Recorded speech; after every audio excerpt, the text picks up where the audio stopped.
In our Parshat Toldot, we have the interesting story of Yitzchak Avinu davening, praying for the birth of a baby. His wife was barren. Vayetar Yitzchak laHashem lenochach ishto. He davened to HaKadosh Baruch Hu for children, lenochach ishto ki akarai, because she was barren. And Rashi explains that nochach ishto means he was davening and she was davening. She was davening in this corner to have a child, and he was standing opposite her to daven also for her.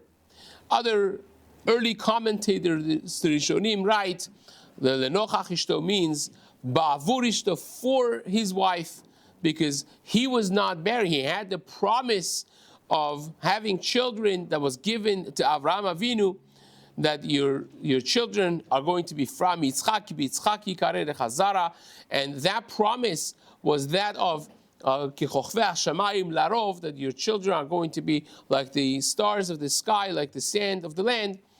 So he was set, so to speak. He knew that he would have children, a plentifulness, and so on. He was not in trouble, but he was davening for her, seeing the pain, and the promise of HaKadosh Baruch Hu was asking that she should come through Rivka, his wife. But the Radak says something fascinating. The Radak writes, the nochach ishto means he was envisioning her sar, her picture of a wife that was going through pain at the time of tefillah.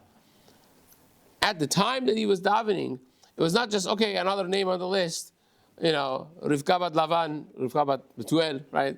Achod Lavan. It was not just that she have Zera Shel Kayama. He was envisioning the pain. It was right in front of her. It was in front of him, the picture, the image of Rivka crying, Rivka going through difficulty. And this is not something that the Radak says only here. Radak says it at least 2 other times in the stories mentioned in Sefer Melachim Aleph, Melachim Bet, by both Eliyahu Navi, there in Melachim Aleph, Yud Chet, and also Elisha Navi, his legendary student in Melachim Bet Dalet, that they resurrected the child that was dead, both of them, the same nest that happened with both, and they placed their face on the face of this dead child, eye on eye, nose on nose, lips on lips. Not, says the Radak, not to just do some hocus pocus Kabbalistic action, but to feel the dead, cold body of the child, to feel the pain of the family. And when you daven, that tefillah will be a different level of tefillah.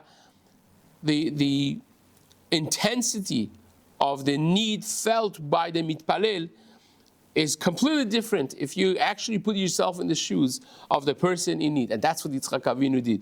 That's very, tangible for us. We're not Yitzchak Avinu in that way. Not everyone has, Baruch Hashem, a situation that they need children in that way. But there are other people who do. And to be able to put yourself in the shoe of a person in need of parnasah, in need of shidduchim, in need of children, to envision that person. Imagine if this was your sister, imagine if this was your wife, this was your brother, this was your husband. How would you daven for them? That's a powerful lesson of tefillah learned from the Av of avodah. Yitzchak Avinu is the Av of avodah. Yaakov is Torah. Avraham Avinu is Gemilut Chesed. And Yitzchak is the Av of tefillah. And the first encounter we have with Yitzchak is this lesson for generations, lesson for dorot, of how to daven for other people. Be'ezrat Hashem, for all of us. Amen. Amen.